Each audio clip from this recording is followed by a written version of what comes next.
Sudah saya sebutkan dalil-dalilnya, tak juga percaya, saya tak bisa menjawab. Habis sudah. Saya cuma bisa minta nama lengkap supaya nanti kalau mati saya kirim. Kalau tak sampai, cepat-cepat kasih kabar. Assalamualaikum warahmatullahi wabarakatuh. Selamat datang di channel yang inspiratif dan informatif, menyajikan data dan fakta dengan menyandarkan Al-Quran dan Sunnah sebagai tolak ukur kebenaran secara kritis, adil dan mencerahkan dalam gelar syariah. Man halala, siapa yang mengucapkan tahlil, summa ahdatsa wabahu ilal mayyit, kemudian tahlil itu dihadiahkannya kepada si mayit, orang mati, yantafi'u bihi, pahalanya sampai dan orang mati itu dapat manfaat. Begitu kata Imam Ibnu Taimiyah dalam kitab Majmu' Fatwa Ibnu Taimiyah. Kenapa Ustaz pilih pendapat Ibnu Taimiyah? Karena yang banyak melarang-melarang nih sekarang anak-anak buahnya Ibnu Taimiyah. Semuanya yang ada di Quran Sunnah benar, yang itu yang kita ikuti. Adapun orang-orangnya sebagai manusia, oknum bisa salah sebagai manusia. Nggak ada yang maksum. Mata sahabat, ijma'nya sahabat maksum, tapi individu sahabat maksum tidak. Individu sahabat tidak. Yang maksum siapa? Rasulullah sallallahu alaihi wa ala alihi wasallam. Kalau dimasakkannya bubur kacang hijau, kenapa Ustaz tiba-tiba ingat bubur kacang hijau? Oke, bubur jagung kalau gitu. Lalu kemudian dihadiahkannya pahalanya untuk almarhum. Sampai apa tak sampai? Sampai. Mana dalilnya? Mana? Kata Sa'ad, ummi matat, makku mati. Afa atasaddaqu anha, kalau aku bersedekah pahalanya sampai tak untuk emakku? Kata Nabi, tasaddaq, sampai. Sedekah engkau, sedekah. Ayu sadaqatu afdal, apa sedekah yang paling afdal? Kata Nabi, saqyul ma', sedekah yang paling afdal mengasih air minum. Kalau air minum saja sampai, apalagi gulai baung. Ini kias. Allah berfirman, wa allaysa lil insani illa ma sa'a.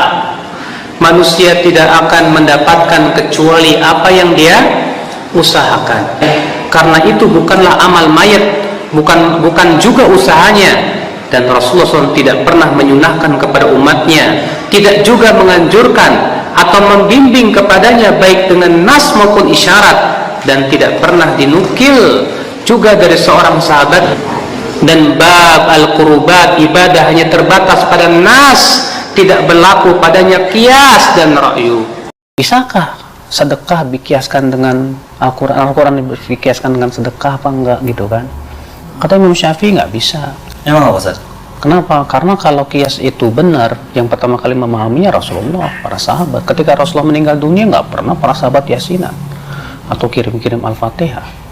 Sampai apa tak sampai bacaan Quran pada orang meninggal dunia? Sampai. Bacaan Quran untuk orang meninggal dunia sampai. Mana dalilnya? Ketika Nabi SAW melewati suatu makam, diambilnya pelepah korma, ditusukkannya ke makam itu. La'allallaha an yukhaffifa 'adzabahuma ma lam yaybasa. Tasbih pelepah korma sampai pada orang yang meninggal. Apa komentar Imam Nawawi dalam kitab Majmu', dalam kitab Al-Minhaj Syarah Sahih Muslim Ibn Al-Ajjaj? Kalau tasbih pelepah korma saja sampai, apalagi bacaan Quran orang yang beriman. Karena pendalilannya kurang tepat. Nabi SAW waktu menancapkan pelepah korma, Nabi hanya melakukannya sekali. Dan tidak ditiru oleh para sahabat. Kemudian Nabi tahu dua-duanya sedang diazab, ya. Jadi kalau kita datang terus kita tancap pelepah korma, seakan-akan kita dituduh orang ini sedang diazab, ya. Kita nggak tahu diazab atau tidak. Oleh karena yang benar, itu hanya syafaat Nabi. Jadi Nabi mendoakan, ya Allah, kurangilah azab dua orang ini, syafaatku berlaku selama pelepah korma masih basah. Jadi bukan karena pelepah kormanya mengurangi azab. Jadi tidak logis. Apa hubungan pelepah korma yang basah dengan dikurangi azab? Tetapi terkurangnya azab tersebut karena syafaat siapa? Nabi SAW. Nanti ini ada orang sudah nggak usah pelepah korma, tanam korma di kuburan, biar basah terus. Buka kitab Ar-Ruh, punya Imam Ibnu Qayyim Al-Jauziyah, murid Imam Ibnu Taimiyah. punya murid namanya Ibnu Qayyim Al-Jauziyah, punya kitab namanya Ar-Ruh.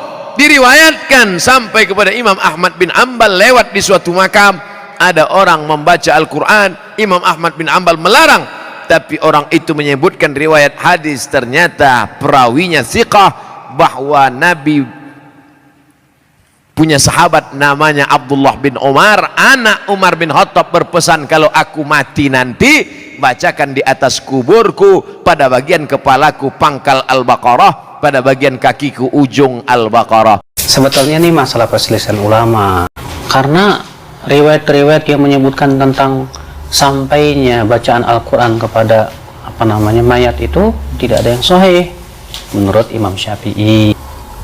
Ibnu Hajar menghasankan. Kita harus tinjau ulang penghasanan Ibnu Hajar ini. Kenapa? Karena di dalam sanadnya ada seorang perawi yang bernama Abdurrahman bin Al-Ala bin Al-Lajlaj. Dia perawi yang majhul. Majhul itu apa sih? Yaitu seorang perawi yang tidak ada yang meriwayatkan dari kecuali satu orang aja. Dan dia memang seperti itu keadaannya.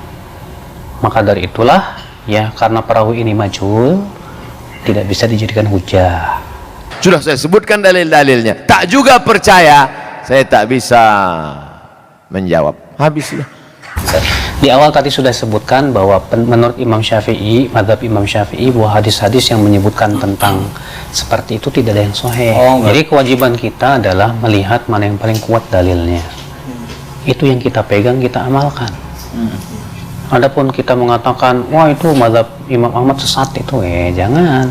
Imam Ahmad sudah berijtihad, Imam Abu Hanifah sudah berijtihad, tapi kita berusaha untuk mengamalkan yang kita lihat mana yang paling kuat dalilnya. Para ulama berselisih itu tentang masalah menghadiahkan bacaan Al-Quran. Lihat deh dalil-dalilnya, jangan kita ngelihat pendapat ulama doang. Dalam perselisihan para ulama, kita tidak boleh berdalil dengan pendapat ulama. Dalil kita Al-Quran dan hadis Nabi. Ada tidak dalilnya dalam Al-Quran dan hadis itu?